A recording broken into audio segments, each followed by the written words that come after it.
ये दर्शन, स्मृतियाँ और सूत्र, अफोरिज़म्स, जैसे थॉट्स एंड अफोरिज़म्स श्री अरबिंदो के, अफोरिस्टिक सेयिंग्स, सूत्रात्मक रूप में चीज़ों को अभिव्यक्त करना। तो दर्शनों, फिलॉसफीज़, स्मृतियों, अब स्मृतियों को तो अब इंग्लिश में क्या बोलते होंगे? स्मृति ही बोलते हैं, क्योंकि अब ये कुछ शब्द इस तरीके के हैं, ये यहीं ओरिजिनेशन है इनका, और तो कहीं इस तरीके की चीज़ है नहीं। और सूत्र, सूत्रात्मक तो कथन हैं, पर स्मृति ये वाली तो कोई चीज़ है नहीं।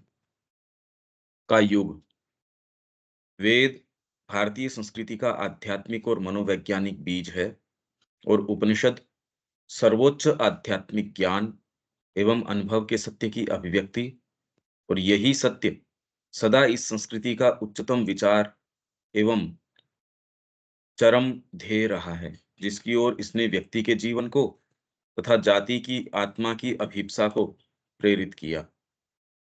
ये तो हम बार-बार बात करते आ ही रहे हैं कि यहाँ सारी चीज़ एक व्यक्ति को और पूरे समाज को कैसे स्विफ्टेस्ट और मोस्ट इंटीग्रल वे पॉसिबल उससे कैसे उनको गति करवाई जाए। तो इसके लिए 2 परसेप्शंस, 2 बोध इस संस्कृति को थे कि इसके अंदर परमात्मा की खोज एकाएक नहीं हो सकती, कि कोई विशेष आत्मा है उसकी तो एक अपनी बात है, पर यो किसी से आप डिमांड करो तो वो एकाएक ही यो जंप ले ले, उसकी पूर्व तैयारी की आवश्यकता है। एक ये, दूसरा बोध ये कि हर व्यक्ति की अपनी एक नेचुरल क्षमता है। उसका एक अपना जिस तरीके का, तो पहले बोध के लिए इसने फिर बाद में ट्रिपल क्वार्टेट्स है और व्यवस्थाएँ हैं। पहले बोध की कि एकाएक नहीं हो सकता, उसके चरण हैं प्रगति के। दूसरे बोध के अंदर उसने ये देखा कि भई अब अगर इसकी प्रकृति प्रेडोमिनेंटली तामसिक है, उसको दिखेगा ही उस तरीके का। अब उसको धीरे-धीरे, धीरे-धीरे किस तरीके से व्यवस्था करें उसकी, एक नेचुरल कैपेसिटी है उसकी, जो हमने अधिकार बोध, मतलब उसकी नेचुरल कैपेसिटी है उतने का अधिकार, हम जिसको अधिकार एक पोज़ेशन या उस तरीके से नहीं, ये हम पढ़ के भी गए थे ये सारी चीज़ें। तो जिसकी ओर इसने व्यक्ति के जीवन को तथा जाति की आत्मा की अभिप्सा को प्रेरित किया, ये 2 महान पवित्र सद्ग्रंथ इसकी काव्यमय और सृजनशील मतलब क्रिएटिव आत्म अभिव्यक्ति के प्रथम महत् प्रयत्न हैं। कौन से? वही वेद और उपनिषद। यहाँ है ना, वेद बीज हैं और उपनिषद सर्वोच्च आध्यात्मिक ज्ञान एवं अनुभव के सत्य की अभिव्यक्ति, जो कि विशुद्ध रूप से आंतरात्मिक एवं आध्यात्मिक मन की भाषा में परिकल्पित, कंसीव कैसे किया गया इसको, प्योरली अंतरात्मिक और आध्यात्मिक मन की भाषा में।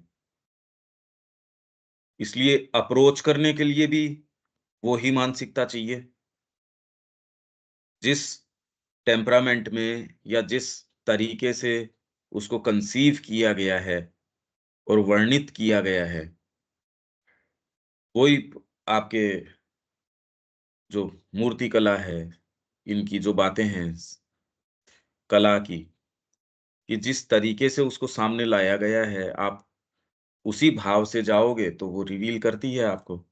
नहीं तो विवेचन यदि बाहरी आँखों से आप करते हो, उसका क्या विवेचन कर सकते हैं? तो आध्यात्मिक मन की भाषा में परिकल्पित एवं वर्णित हैं, तथा जिनका उद्भव उद्भव इमर्जेंस एक ऐसे काल में हुआ, जिसके बाद पहले तो प्रबल एवं प्रचुर और फिर समृद्ध एवं अद्भुत बौद्धिक विकास का युग आया। ये युग चरण जितने भी आए, वो बड़े सुसंबद्ध हैं, और ये सारे के सारे अपन ने इसी सारी कड़ी को खोला है, जो सनातन धर्म वाली पुस्तक है, कि धर्म के अलग-अलग चरण कैसे आए, वो सारे सुसंबद्ध हैं। वेद के समय धर्म का स्वरूप क्या था? तो कोई मूर्ति पूजा थी ही नहीं उसके अंदर। और सारा का सारा श्री अरबिंदो ने अलग-अलग स्थानों के ऊपर खूब अच्छे से इसको सामने ला के रखा है। पर उसको समझना, उस बात को देखना, इतिहास बदल जाता है उससे। उसको देखने का दृष्टिकोण, क्योंकि यदि आप साइकोलॉजी पे नहीं जाओ और खाली बाहरी घटनाएँ, घटनाओं से तो कुछ भी नहीं पता चलता। हमारा अपना जीवन जो है उसमें मेन पार्ट तो साइकोलॉजी है। बाहरी घटना तो उसका रिफ्लेक्टर है एक तरीके से, उसका रिफ्लेक्शन है एक। अब परछाई के माध्यम से आप ये सोचो, और परछाई भी वो तो कैरिकेचर है एक तरीके का। तो ये क्यों आया ये? इसीलिए आध्यात्मिकता में यदि प्रवेश करते हो, तो कभी भी विपन्नता नहीं आ सकती, संपन्नता। तो इन कालों के बाद में देखो आप, ये कह रहे हैं प्रबल एवं प्रचुर और समृद्ध एवं अद्भुत बौद्धिक विकास, क्योंकि दर्शन वगैरह आ गए ना, ये इसको ट्रेस कर रहे हैं श्री अरबिंदो। 20वें वॉल्यूम का ही सिलेक्शन है, हो सकता है 20 वाले में हम आए तो वहां ये रिपीट हो जाए, क्योंकि अभी अपन भारतीय संस्कृति वाला एक बार पूरा पढ़ जाते हैं, जितना भी समय लगे, पर कम से कम एक थोड़ा थोड़ा इम्प्रेशन तो आए। एक्चुअल में हम प्रवेश करेंगे उसका तो देखो सब्स्टिट्यूट नहीं है, पर इसका एक इम्प्रेशन आए। जैसे कला का तो काफी, पर ये एक थोड़ा एब्स्ट्रैक्ट सा है, क्योंकि साहित्य में इसमें किसी का एज सच प्रवेश ही नहीं है। इस तरह से आरंभ हुए विकास के लिए आवश्यक ही था कि वह एक प्रकार के समृद्धि कारक अवतरण के द्वारा, समृद्धि कारक, जैसे जैसे नीचे आए, ऊपर आपने प्लानिंग करी। वेद के अंदर बीज है, अरे पर बीज किस चीज का है? वो बीज अक्षय बीज, और कोई ऐसा चिन्मय कोई फल है, उसका बीज वो जब उगेगा, अब उससे तो समृद्धि ही समृद्धि। आपने ऐसी कोई प्लानिंग करी, ऐसा कोई नियम इसके अंदर लाए आप, कोई अनुशासन आपने संस्था में ऐसे किया, वो उसको लागू करते हो तो सारों के लिए लाभकारी है। माँ का आना, अब माँ कहीं विजिट कर रही है, उसका तो कुछ भी होना, वो तो समृद्धि कारक ही होगा। तो ये जो अवतरण हुआ, अवतरण मतलब ऊपर से धीरे-धीरे नीचे आए, वेद से फिर बाद में वेदांत के ऊपर आए, उससे फिर बाद में दर्शन वगैरह के ऊपर आए, फिर बाद के अंदर आपके ये और जो भी बाद के काल आए, एक प्रकार के समृद्धि कारक अवतरण के द्वारा आत्मा से जड़ तत्व की ओर अग्रसर हो। यही बात अपन बार-बार कह रहे हैं, ये वॉक है स्पिरिट की। ये हम अगर ध्यान से न पकड़ें श्री अरविंद के ये सारे सजेशंस, अब वो यूँ खोलने बैठ जाएँ तो किस-किस चीज़ को खोलें, ये सोचो आप। उन्होंने तो पैक्ड तरीके से ऐसे दे दिया कि आप एक-एक शब्द को, उसका विवेचन करते रहो तो भी पर्याप्त नहीं खोल सकते उसको। अवतरण के द्वारा आत्मा से जड़ तत्व की ओर अग्रसर हो। हमारे सारे युग, सारे काल, और जो साहित्य में उसकी अभिव्यक्ति, वो कोरा साहित्य नहीं है। दर्ज कर दिया इस मूवमेंट को कि आत्मा से जड़ तत्व की ओर सारा प्रोग्रेशन है, और जड़ तत्व जब घोर से घोर हो, उसको डिविनाइज कैसे किया जाता है? श्री अरविंद का पदार्पण हो ही गया। और ये नहीं कि पहले नहीं थे, इस सारे को वो जो प्रिजाइड कर रहे थे, ये जो अवतरण हो रहा था, अब ये तो श्री अरविंदो का है, अपन नहीं कह रहे कि समृद्धि कारक अवतरण। अब इसमें कोई समय जब आप ये कहते हो, देखो पतन का काल, पतन हमको लगता है, अपने आप में पतन कैसे हो सकता है? मनुष्यों के हाथ में थोड़ी है पतन, और ये भई अगर इनके होता तब तो पतन तो जो है सो दिख ही रहा है। पर ये एक समृद्धि कारक अवतरण है, इसके फेजेज़ हैं। अगर ये इस तरीके का अवतरण न हो, डिसेंड न हो, तो श्री अरविंद का आके और ये जो उद्घोष करना अतिमानस के अवतरण का, अगर ये उद्घोष न करो तो वहां से जो असतो माँ सद्गमय, ये बात तो अधूरी रह जाती है। मृत्योर्मा माँ अमृतम गमय, तो वेद ने जो बात कही वो तो परिणति तो यहीं आके हो रही है। एक पूरा चक्र पूरा हुआ ये। आत्मा से जड़ तत्व और जड़ तत्व से पुनः एक और पोटेंट एक्सप्रेशन पे आत्मा के ऊपर आ गया, की ओर अग्रसर हो। और सबसे पहले बौद्धिक प्रयत्न की अवस्था में से गुजरे। यही हम कह रहे हैं कि जो जिस तरीके से अभिव्यक्ति वेद में हुई, वो इंट्यूशन के आधार पे थी। अब हम सोचते हैं बस इंट्यूशन यूँ ही है, एक माइंड की ही फैकल्टी है, बस थोड़ी-सी ये स्विफ्ट तरीके से काम कर लेती है, वैसी ही अटकलबाजी है, वैसी नहीं है। इसको एक्सप्लेन कैसे किया जाए, ये तो आप इसमें प्रवेश करें, ये फैकल्टी क्या-क्या चमत्कार कर सकती है या जगत किस तरीके का दिखता है। यहीं दिक्कत आ जाती है और यहीं आवश्यकता हो जाती है, बिना साधना प्रवेश नहीं हो सकता। तो पहले सबसे पहले बौद्धिक प्रयत्न की अवस्था में से गुजरे, तो इसलिए वेद के जितने भी सूत्र हैं, जैसे ही दूसरे काल के अंदर आए, वेद के समय किन्हीं भी सामाजिक नियमों की इनकी कोई विशेष आवश्यकता थी नहीं। तो आप इनको अलग-अलग युग का भी नाम दे देते हो, इस युग में ये है, इस युग में ये है। तो सबसे पहले भगवान विष्णु हृदय के अंदर विराजमान होते हैं, वेद के रूप में और सैक्रिफाइस यज्ञ रूप से। बाहरी किसी नियम विधान की आवश्यकता नहीं है, सहज रूप से व्यक्ति अपने अंतरात्मा की पुकार के अनुसार चलता है। उसमें नियम की कोई आवश्यकता नहीं है। माँ और श्री अरविंद विद्यमान हैं, वहाँ नियम क्या है? तो वहाँ मिनिमम एज़ सच कोई नियम नहीं, no politics, no smoking, no drinking, no sex. अब ये तो कोई नियम एज़ सच थोड़ी है, ये तो आश्रम नहीं तो कैसे चले?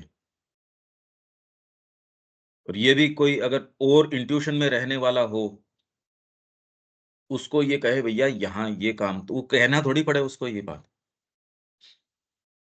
पर जैसे ही इंट्यूशन के बाद एक दूसरा काल आता है, एक व्यक्ति के जीवन में भी आता है। बहुत गहरी इंट्यूशन का काल आया, उसके बाद के अंदर उसको एग्ज़ीक्यूट भी तो करना चाहोगे। फिर बाद में एक बौद्धिक रूपरेखा उसकी पूरे की। मानसिक नहीं है अभी। मानसिक के लिए आप और फिर बाद में किस तरीके का गठन है, उस तरीके से देखोगे। तो बौद्धिक प्रयत्न की अवस्था में से गुज़रे, जिससे कि जीवन, जगत और आत्मा को तथा इनके सभी संबंधों को उस रूप में देखने का यत्न करे, जिस रूप में ये तार्किक और व्यावहारिक बुद्धि के सम्मुख अपने आप को प्रस्तुत करते हैं। इसलिए सारों की साधना पद्धति रही, गहरे से गहरे अंतर्दर्शन और उसके साथ-साथ कि इसको तर्कसम्मत और व्यावहारिक जो बुद्धि है, उसके सामने इसको जब सामने रखें, तो ये सत्य कैसे व्यावहारिक बुद्धि तो व्यवहार के अंदर उसको लेके आएगी। तो इसकी साधना पद्धति हो गई, जीवन पद्धति हो गई। आपके सारे जितने भी सिस्टम्स हैं, शिक्षा के, चिकित्सा के, ये के, वो के, ये आप इस भाव से भावित होके आपके मन को कैसे देखेंगे, प्राण को कैसे देखेंगे, शरीर को कैसे देखेंगे, एक परिवार को कैसे देखेंगे, परिवार में एक व्यक्ति का तालमेल क्या होगा और इसके अंदर कितने-कितने शास्त्र, कितने-कितने तरीके, पद्धतियाँ, ये सारी की सारी। पर दृष्टिकोण, दृष्टि किस चीज़ के ऊपर है उनकी? एकमात्र उस चीज़ के ऊपर। ये बात यदि हम समझते हैं, तो हम भारतीय संस्कृति की आत्मा को, उसकी मूल पुकार को और हमारे जीवन की भी यही होनी चाहिए, आइडियल स्थिति तो यही है। माँ श्री अरविंद इसी की और प्रखर रूप से बात कर रहे हैं, वो इससे कम बात नहीं कर रहे। जब वो पूर्ण योग की बात कर रहे हैं, तो वो पूर्ण कि आपके हाईएस्ट और जो बाहरी व्यक्तित्व एक हो जाए ये। इस बौद्धिक प्रयास की प्रारंभिक चेष्टा के साथ स्वभावतः ही हुआ जीवन का क्रियात्मक विकास एवं संगठन, जो जाति के मन एवं आत्मा को सचेतन रूप में अभिव्यक्त करता था। मन एवं आत्मा को सचेतन रूप में अभिव्यक्त करता था। समाज के एक सुदृढ़ एवं सफल ढांचे का निर्माण, जिसका गठन इस प्रकार किया गया था, जिससे कि सचेत, धार्मिक, नैतिक एवं सामाजिक व्यवस्था और अनुशासन की अधीनता में मानव जीवन के पार्थिव उद्देश्यों को चरितार्थ किया जा सके। इसके लिए इन्होंने ग्रेडेड धर्मास का निर्माण किया। ट्रिपल क्वार्टेट तो थे ही थे, पर इसके अंदर ग्रेडेड धर्म हैं। धर्म ये रिलिजन नहीं। एक्चुअल में इसका कोई इंग्लिश ट्रांसलेशन है नहीं। धर्म मतलब कोड्स ऑफ कंडक्ट। ये आपके पास जो भ्रष्टाचार वाली पुस्तक है, इंग्लिश में करप्शन, हिंदी के अंदर ये, इसमें अगर आपकी समाज की व्यवस्था निरी पाशविक है, तब उसके अंदर आपको पीनल कोड जो है ये दंड विधान, उसी में प्रभावित हो। वर्तमान के अंदर तो यही है। आप बातें ज़रूर कर लो मनुष्य जाति की, ये की, वो की, पर यदि अंकुश हटा दिया जाए दंड विधान का, आप कल्पना नहीं कर सकते क्या अराजकता होगी।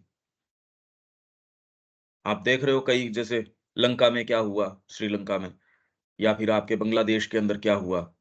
यहाँ देखो अराजकता, अगर एक थोड़ी-सी अगर छूट दे दी जाए तो, कैसी अराजकता।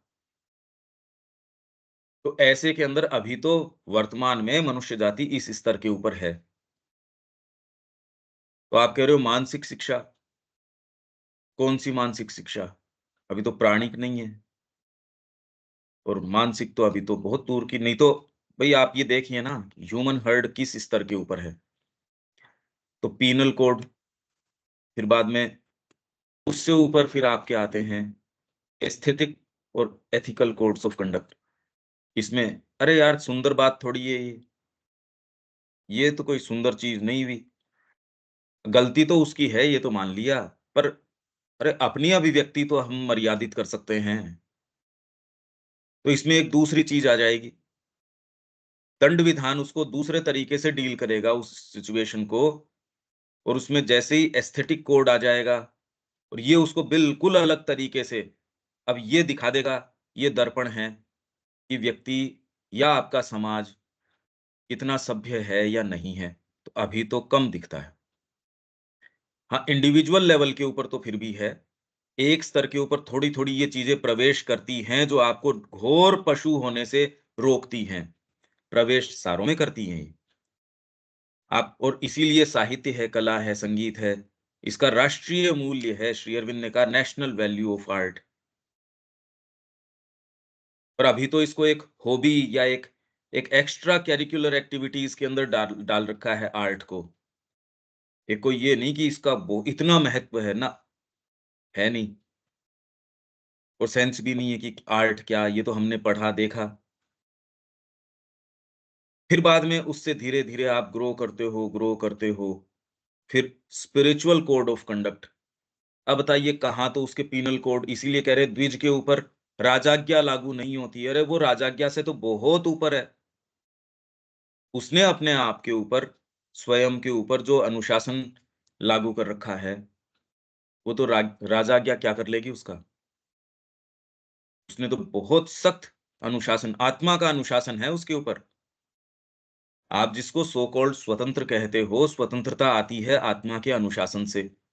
और वो अनुशासन आपके पीनल कोड के अंदर तो आपके मन में कुछ भी हो, बाहरी अभिव्यक्ति में आप रिस्ट्रेंट की बस पकड़े नहीं जाओ, जो उनके विधान के अंदर जो उन्होंने कह रखा है कि ये क्राइम है या ये नहीं होना चाहिए, उतने से आप रिफ्रेन कर लेते हो, ठीक है।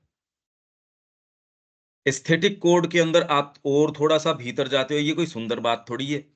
अरे अभी विधान तो नहीं है ये, यहाँ कोई देखने वाला भी नहीं है, पर मेरा प्लास्टिक का कचरा यहाँ क्यों डालूँ मैं? मैंने इसके साथ प्रण किया था, कोई दो यहाँ करार नहीं किया, आपने बॉन्ड नहीं भरा। तो यार ये कोई बात थोड़ी है, जब ज़बान दे ही दी अपन ने, ये कोई कहने का तरीका है क्या? ठीक है, हम दोनों ने बात करी थी, मैं उसको निभा नहीं पाया, पर इसकी अभिव्यक्ति करने के आपको ये कि भी आपने ऐसा नहीं किया, उसको प्रेम से भी, दूसरा व्यक्ति भी। तो कितने-कितने ये तरीके हैं जिसके अंदर दंड विधान नहीं लागू होता, या होता है तो वो उसको अलग दृष्टिकोण कोण से देखेगा। आध्यात्मिक कोड ऑफ कंडक्ट तो आपकी भावना को, मन को, विचार को, सारों को कस देगा। ये दूसरे वाले तो कैसे करेंगे? आपकी भावना के ऊपर कैसे लगाम लगा सकते हैं? दंड दे के भले ही आपको डर के माध्यम से, ना भैया ये करोगे तो इसका ये परिणाम है। तो वो तो पशु को अनुशासन में रखना है, मनुष्य को थोड़ी है। अगर उसको आप पशु बताते हो तो इसलिए वर्तमान के अंदर आप कितनी भी बातें कर लें, कितनी भी ये सेमिनार कर लें और कर लें, यदि ये दंड विधान लागू है, तो अभी हम इस स्थिति के अंदर नहीं आए हैं। कि आपकी व्यवस्था अनुशासनात्मक किस आधार पे करते हो? अभी तो ये नौकरी से निकाल देंगे। अगर नौकरी के अनुशासन में हो तो भैया ये हायरार्की तो मेंटेन करनी पड़ेगी, तेरे को जचे नहीं जचे, कल से आउट। और यही कोई आश्रम की व्यवस्था हो, जिसके अंदर आप निकाल नहीं सकते, तो वो काम नहीं करेंगे। जो मैनेजर है वो बाइंडिंग सेक्शन वाले को नहीं कह सकता भैया क्यों नहीं कर रहा तू? आप अनुशासन किस आधार पे करोगे कि तेरे को निकाल देंगे? निकाल तो सकते नहीं। अब क्या करो आप? ये देखो आप अनुशासनात्मक, अब ये एक दिक्कत आ जाती है। इतनी भारी इसके अंदर चीज़ चाहिए कि आप ऐसे व्यक्तियों के समूह के साथ व्यवहार कर रहे हो, उनको लेके चल रहे हो। ये बातें करना बड़ा आसान है। वो इसलिए आसान है क्योंकि हमारे सामने एक एक्चुअल स्थिति है नहीं कि एक में आध्यात्मिक अभिप्सा हो और वो हमारे पास हो, तो कैसे हम व्यवस्था करेंगे ऐसे एक 3 जने 4 जनों के समूह को भी,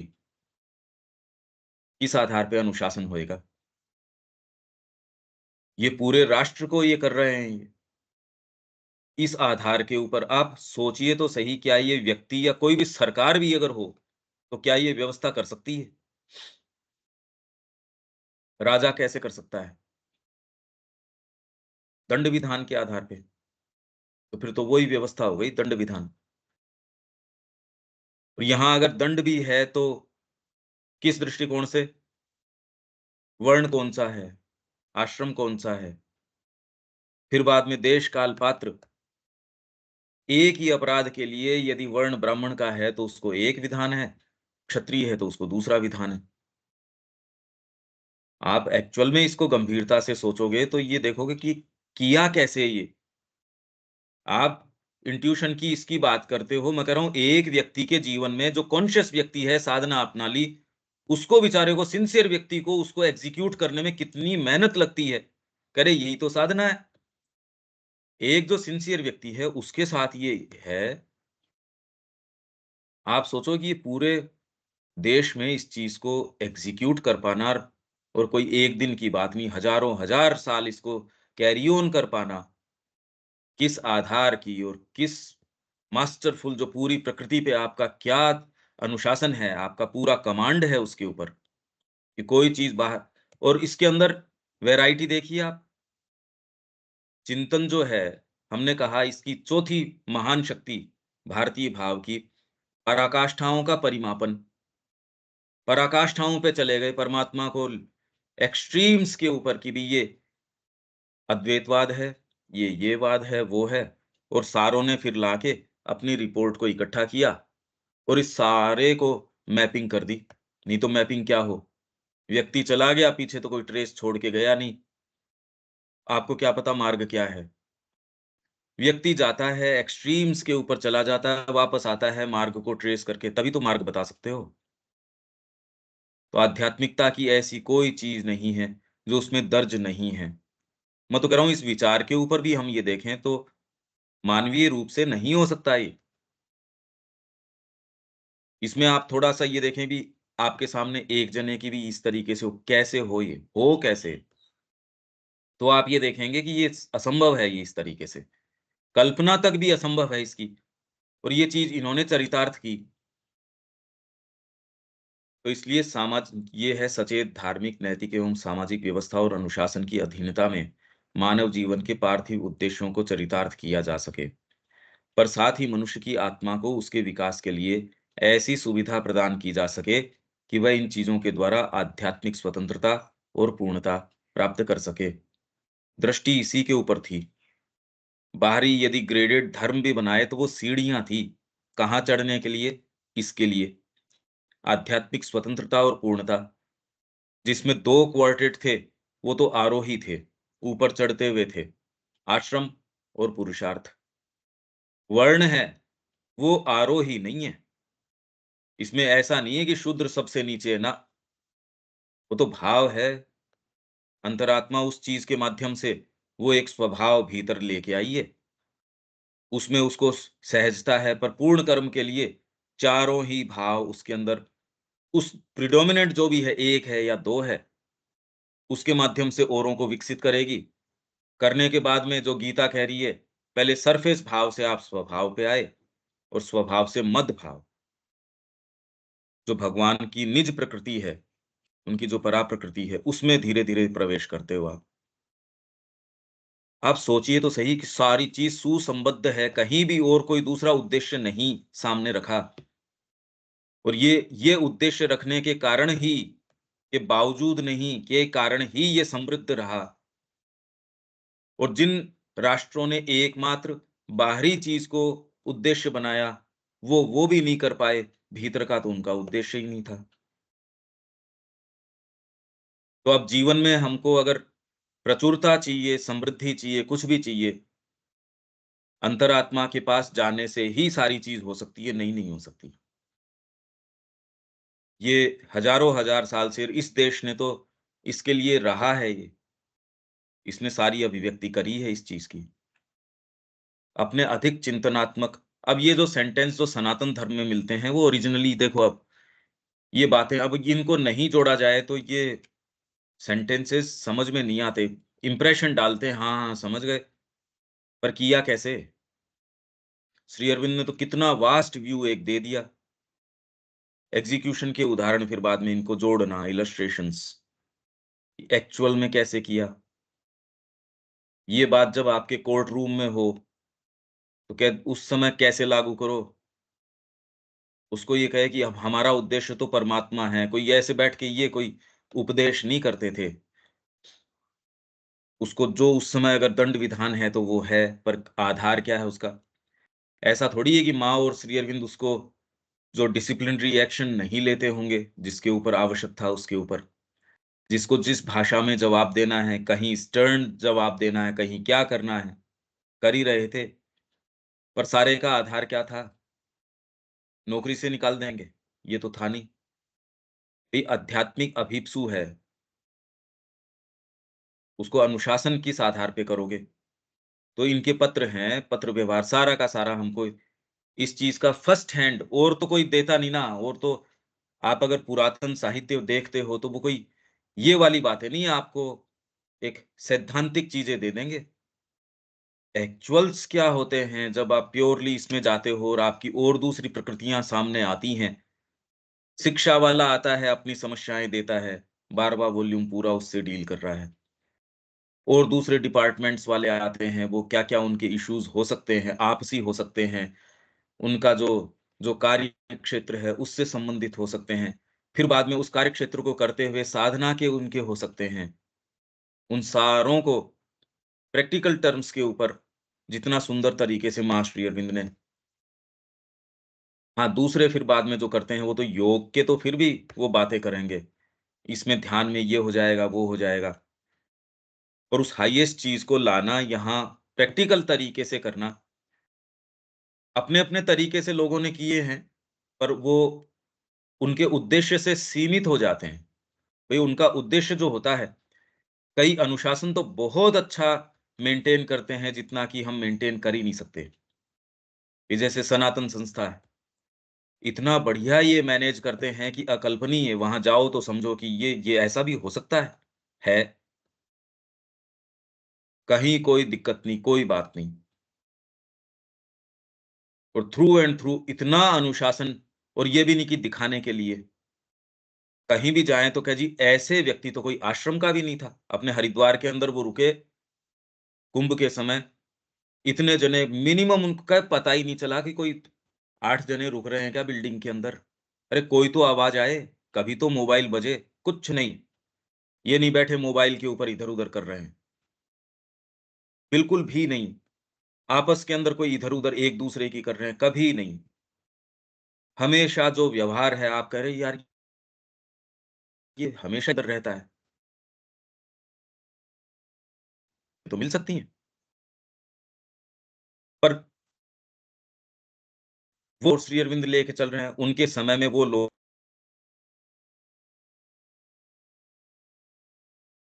हैं से वो हैंडल कर रहे हैं उस प्रकाश में। वो जो सारा चार्ट आउट किया है, वो तो केवल श्री अरविंद और माँ के पत्रों में इन आधारों से मिलता है, और तो कहीं मिलता नहीं। ये हमको इस तरीके से सारी चीज़ों को देखना आना चाहिए कि कौन से का क्या स्थान है, उसको ड्यू रिस्पेक्ट जिसका है उसका ड्यू है डेफ़िनिटली। और पर एक पर्सपेक्टिव भी नहीं खो देना चाहिए कि कौन से पर्सपेक्टिव में कौन-सी चीज़ आनी चाहिए।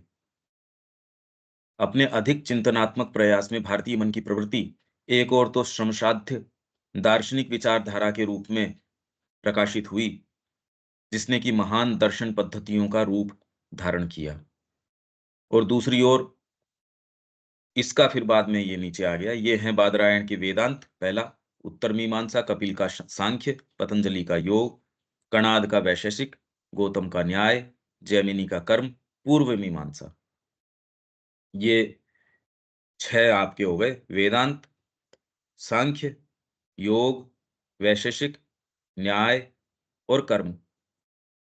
पर इनको इन नामों से इसलिए एट्रिब्यूट किया जा रहा है क्योंकि ये, हालांकि ये एकमात्र नहीं थे, ये वेदांत इसी की अकेले की, पर इन्होंने सबसे ज्यादा इसके अंदर प्रामाणिक अभिव्यक्ति करी। सांख्य शास्त्र कोई इन्होंने इस तरीके से, ये तो कोई वेद की एक चीज है, उसको लाके सूत्रबद्ध कोई करने का कार्य कोई करता है तो उसका प्रणेता नहीं है वो एज सच। तो कपिल को भी इससे, और ये कह भी देंगे, ये अभी शायद श्री अरविंद यहाँ कह भी देंगे कि ये इन नामों को, अब योग है केवल जो पतंजलि ने कहा है वो योग नहीं है। वो तो मान लो अष्टांग योग की बात करेंगे और की, पर श्री अरविंद तो कह नहीं रहे, तो क्या उनका योग नहीं हुआ पूर्ण योग? तो इसलिए जो इन्होंने पद्धतिबद्ध किया या सबसे ज्यादा अभिव्यक्ति करी, उसके नाम से ये एट्रीब्यूट किया जा रहा है। और ये बार-बार अपन ये भी कि भी क्या है ये? वेदांत बोल रहे हैं पर इसमें वेद और ये सारे ही आ गए समाहित। वेदांत का मतलब एक सुप्रीम रियलिटी है, एकम सत, तो फिर ये मल्टीप्लिसिटी क्यों नज़र आ रही है? तो सांख्य शास्त्र कहता है अभी इस तरीके का गठन है, तो मल्टीप्लिसिटी बन जाती है उसमें, है नहीं। तो फिर इसको इसको मैं अनुभव कैसे करूँ? योग करो, योग उसका तरीका है। तो योग को फिर बाद के अंदर मैं भी ध्यान में जा रहा हूँ, आप भी ध्यान में जा रहे हो। तो मेरे को ये जो महसूस हो रहा है, क्या ये कॉस्मिक कॉन्शियसनेस है? अब इसका क्या फिर बाद में प्रामाणिकता है, वो सारे फिर बाद में ये एक फिर इसके अंदर जो आपके भौतिक विज्ञान के नियम हैं, आपके चिकित्सा शास्त्र के नियम हैं, घोड़ों का रक्षण है। भई अगर यहाँ तक तो ठीक है मैंने योग किया, पर ये वाले फ़ील्ड्स को? तो सारों को इसको कि मेरे को डिटेल में बताओ, यहाँ से लेके मैं यहाँ कोई एक शर्ट को प्रेस कर रहा हूँ, उसको शास्त्र सम्मत तरीके से करना चाहता हूँ, बताइए कैसे करूँ? तो उसमें आपको कुछ न कुछ उसका, हालाँकि उस समय न तो ये कोई शर्ट की या ऐसी बात, या पता नहीं अब वो कपड़ों को लेके वो किस तरीके का उनका रहा होगा। या मेरे को ये कंप्यूटर इस तरीके से चलाना है, तो वो कहते यार उस समय होता नहीं था, पर फिर भी आप उसके अंदर प्रवेश करोगे तो कुछ न कुछ तो इंडिकेशन कंप्यूटर को लेके नहीं, पर किन्हीं चीज़ों को तो लेके हो ही जाएगी। तो शास्त्र सारे के सारे इसको कि आपको प्रैक्टिकली चीज़ों से डील करना है, तो वो किस तरीके से। तो महान दर्शन पद्धतियों का रूप धारण किया, और दूसरी ओर वैयक्तिक और सामाजिक जीवन की सुसंगत एवं एवं व्यवस्थित प्रणाली में एक नैतिक, सामाजिक एवं राजनीतिक आदर्श तथा व्यवहार को स्पष्ट रूप में तथा कठोर दृढ़ता के साथ निर्धारित करने के उतने ही प्रबल प्रयत्न में प्रकाशित हुई। फिर जब आपके क्लैरिटी है तो आप बिल्कुल शार्प लाइन्स बना सकते हैं, क्या दिक्कत है? जब क्लैरिटी नहीं है तब अप्रोक्सीमेशन रखना पड़ता है। जब आपको इतना प्रिसिजन आ गया, पॉइंटों के अंदर प्रिसिजन आ गया, तो आप बिल्कुल उतना ही प्रिसाइज़ली चीज़ों को कह सकते हैं कि ये इस तरीके से, ये इस तरीके से। तो कठोर दृढ़ता के साथ निर्धारित इसीलिए कर पाए क्योंकि ये इसी इससे अंतर जो प्रज्ञा है, उसके साथ तारतम्य में है, तो आप बहुत ज़्यादा डिसाइसिवनेस आ जाएगी जीवन के अंदर। इवन इससे कि 1 चम्मच फालतू खाऊँ या नहीं खाऊँ? या ये वाली चीज़ करूँ या नहीं करूँ? इस व्यक्ति से कितना बात कर सकते हैं, नहीं कर सकते हैं? किसी भी एक्टिविटी में कितना करें, कैसे करें, कब करें, कहाँ करें? एकदम प्रिसाइज़। अभी तो क्या है, क्योंकि प्रिसिजन नहीं है, इसलिए किसका सहारा लेना पड़ता है कि भगवान है, भावग्राही हैं, बाहरी चीज़ों से मतलब नहीं है। ये अप्रोक्सिमेशन करना पड़ता है आपको क्योंकि डायरेक्टली संबंध है नहीं। तो आप इसका सहारा लेते हो, भई वो भावना की बात है ये तो। अरे तो भावना तो है, पर जैसे माँ को एक लेडी ने कहा कि, "भई मैं ये चाहती हूँ कि मेरी हर चीज़ के अंदर और भगवान ही बताएँ, तो चाय के अंदर कितने क्यूब मेरे को चीनी के डालने हैं?" तो माँ ने कहा कि, "भई इससे देखो फ़र्क नहीं पड़ता, आपकी भावना है वो इम्पोर्टेंट है।" सेम वो ही कॉन्टेक्स्ट वो दोबारा जब अराइज़ हुआ, माँ ने कहा, "अरे मेरे को रिवाइज़ करने की ज़रूरत है।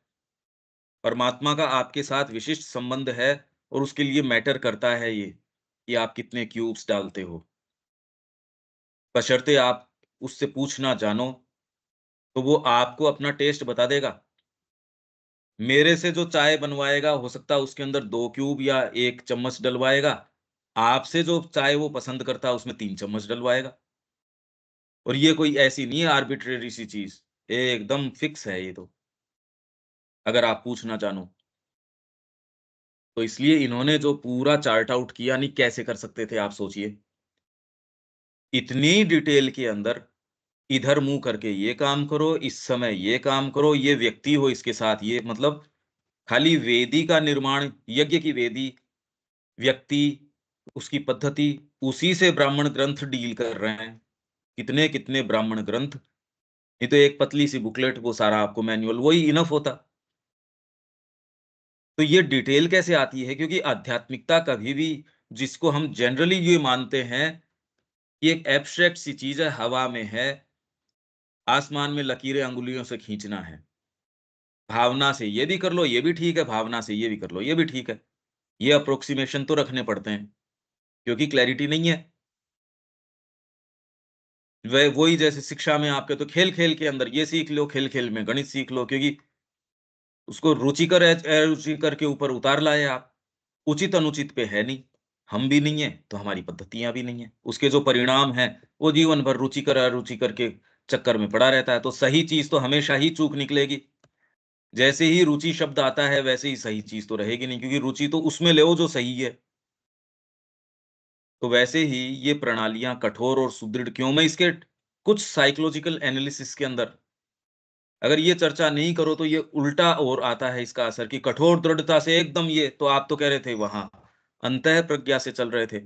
देखो एक्चुअल में तो यहाँ भी जब व्यापार की बात आती है ना, दृढ़ता से ही काम चलता है। आप तो तैयार ही बैठे हो इसको लेने के लिए।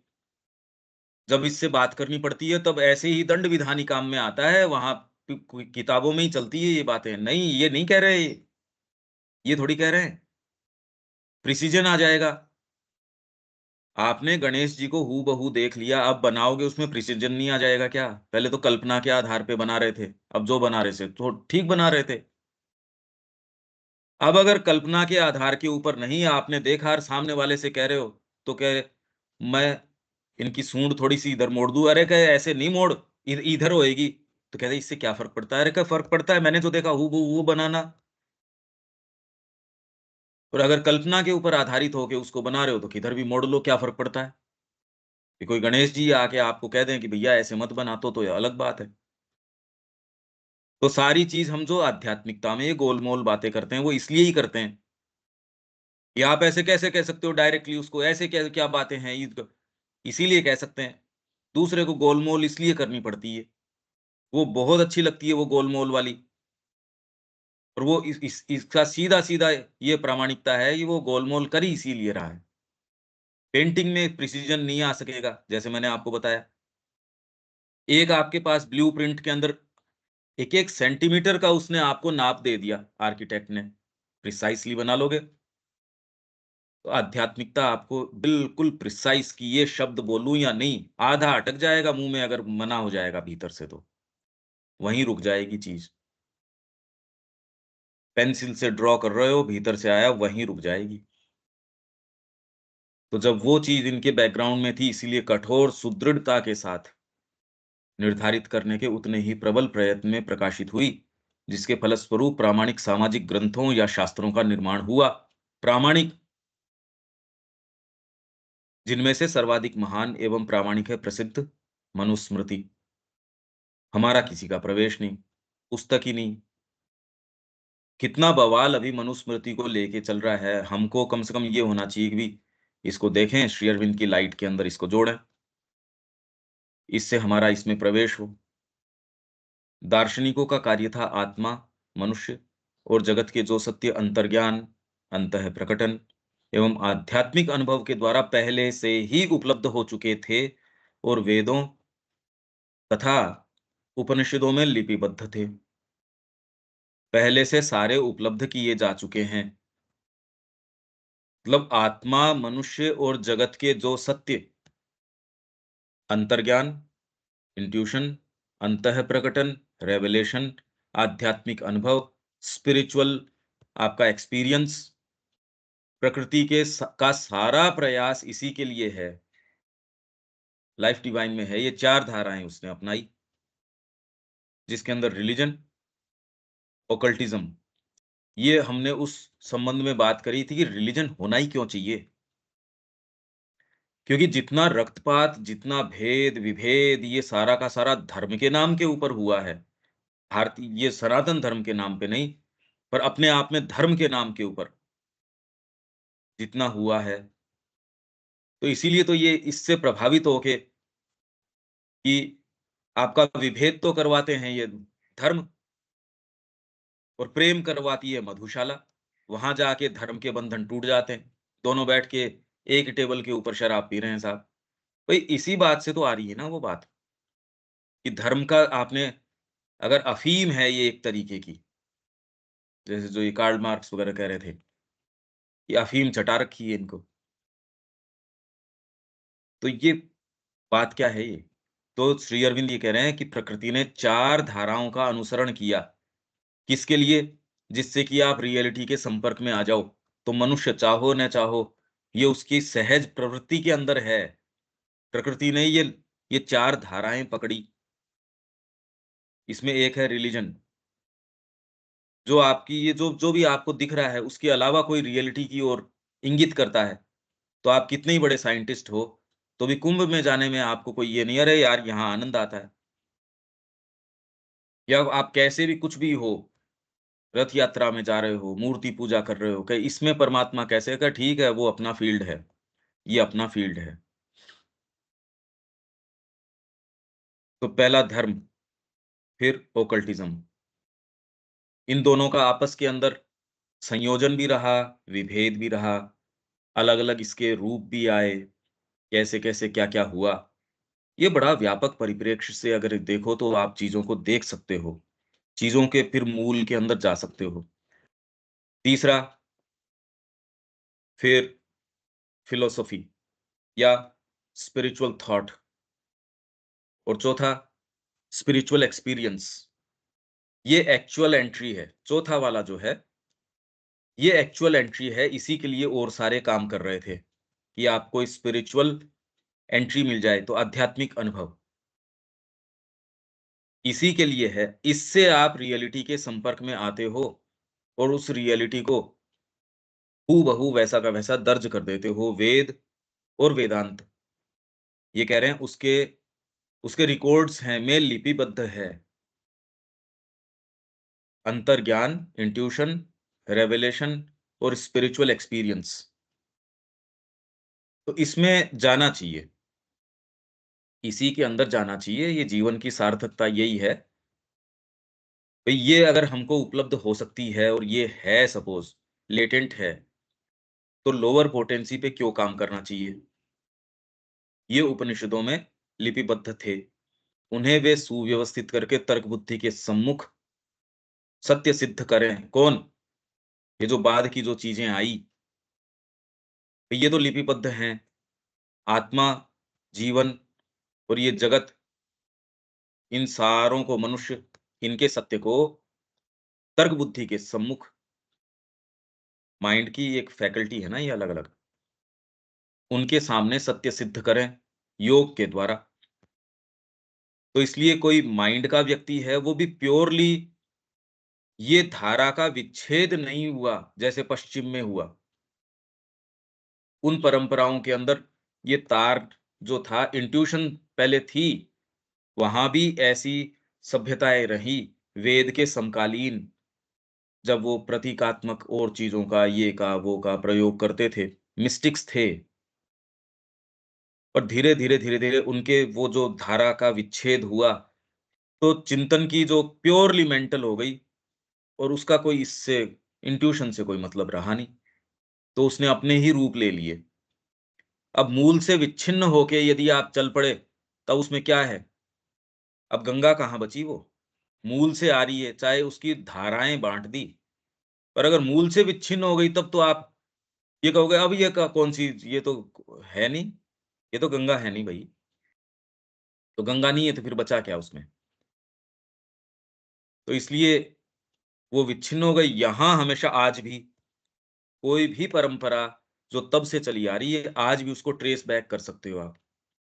सारी चीज़ अपना आधार वहीं से लेके चल रही है।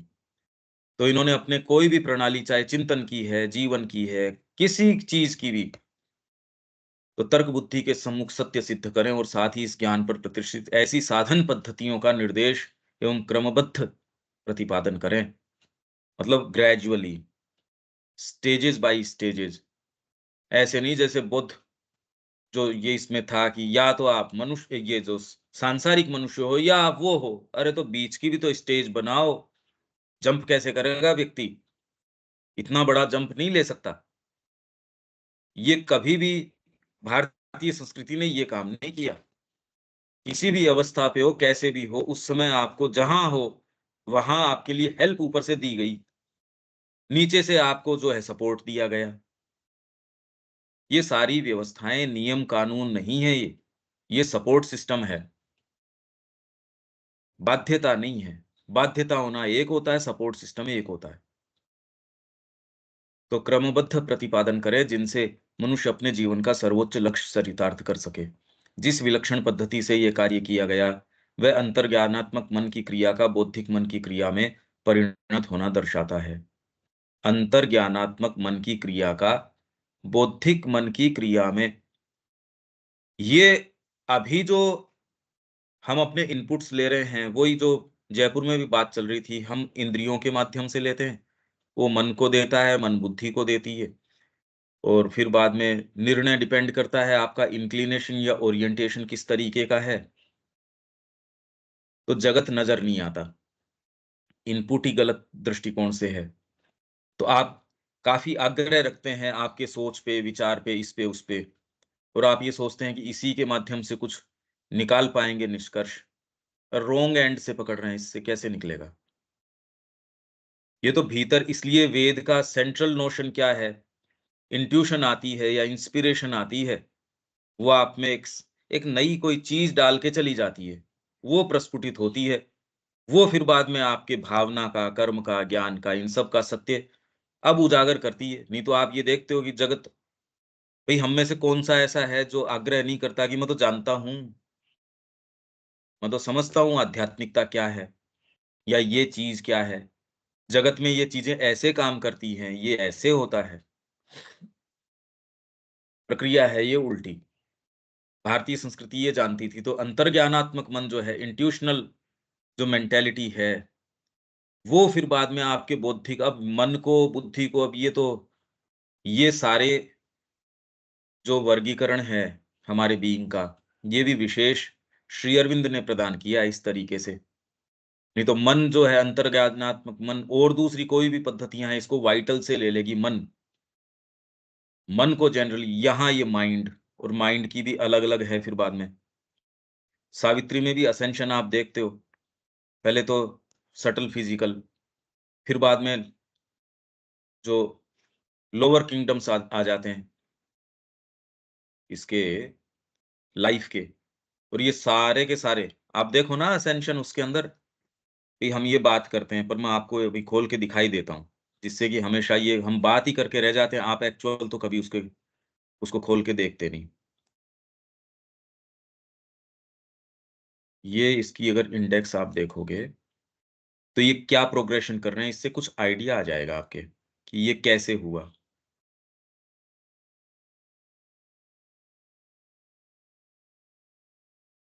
कि ये जो श्री अरविंद बात कर रहे हैं ये कोई ऐसे नहीं है।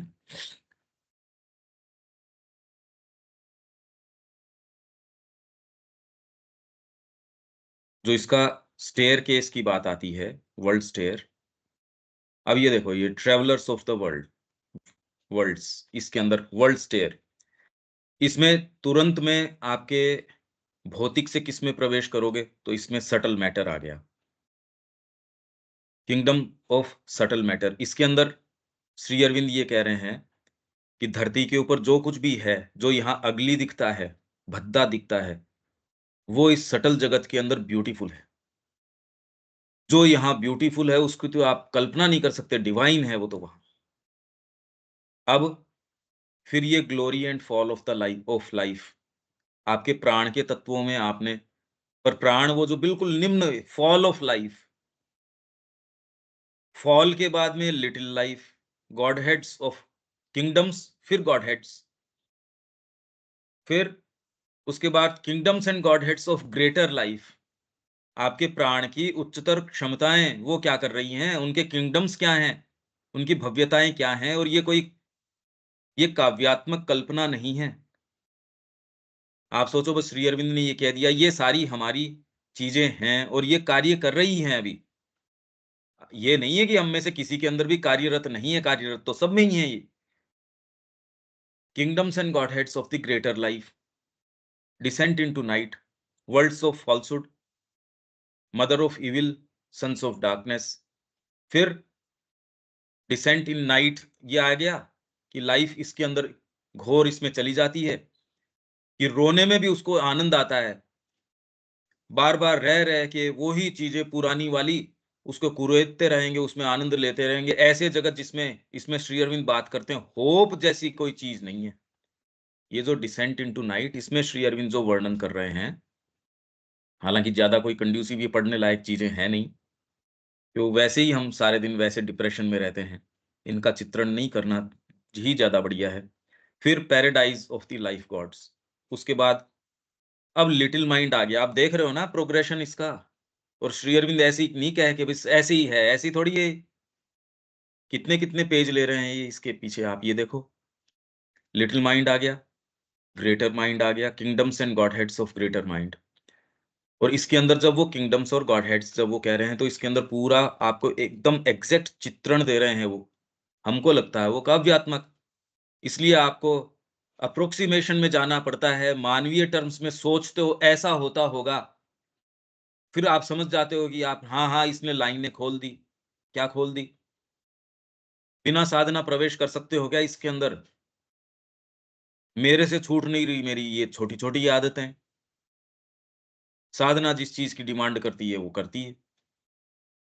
तो ग्रेट लिटिल माइंड के बाद ग्रेटर माइंड, फिर उसके बाद हेवंस ऑफ द आइडियल, आपके आदर्शात्मक जो मन है, उसके हेवंस कैसे होते होंगे? अरे भाई, जैसे मनुष्य का हेवन जो आपकी कल्पनाओं का पराकाष्ठा हो गई एक तरीके से, वो हेवन हो गया। तो माइंड की जो भी पराकाष्ठा होती होगी चिंतन की, उसके हेवंस। फिर सेल्फ ऑफ माइंड, माइंड का स्वयं की का मूल जो स्वयं खुद, सेल्फ ऑफ माइंड। फिर वर्ल्ड सोल पूरी, ग्रेटर नॉलेज के किंगडम आ गए। इसके बाद फिर बाद के अंदर परसूट डिवाइन मदर के आ गए। अब ये प्रोग्रेशन देखो आप इस तरीके से। तो ये इसमें क्या कह रहे हैं कि ये सारे अंतर्ज्ञानात्मक मन की क्रिया का बौद्धिक मन की क्रिया में परिणत होना दर्शाता है।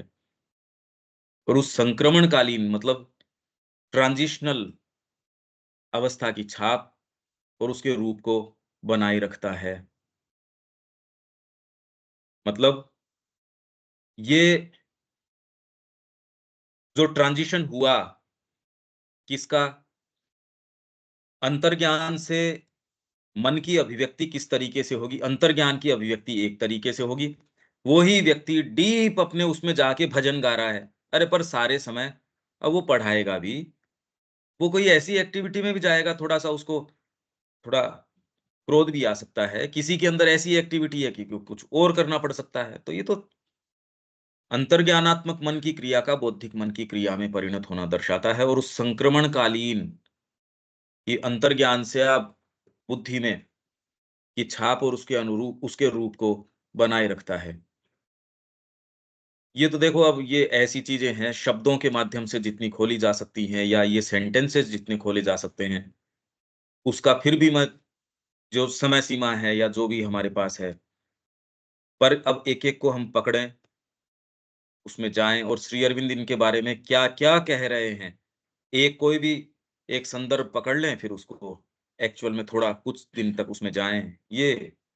ये हो तो आपको और इसका अंतरंग प्रवेश प्राप्त होगा।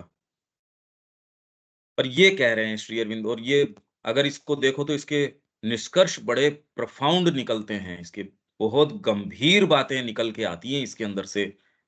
हम कितनी भी इसको विवेचन करें, हम इनफ विवेचन कर ही नहीं सकते, क्योंकि इसका मायना क्या निकलता है, बहुत ज़्यादा प्रोफाउंड निकलता है। अब इसमें कोई सेंटेंस या कोई बात है क्या, देविका जी?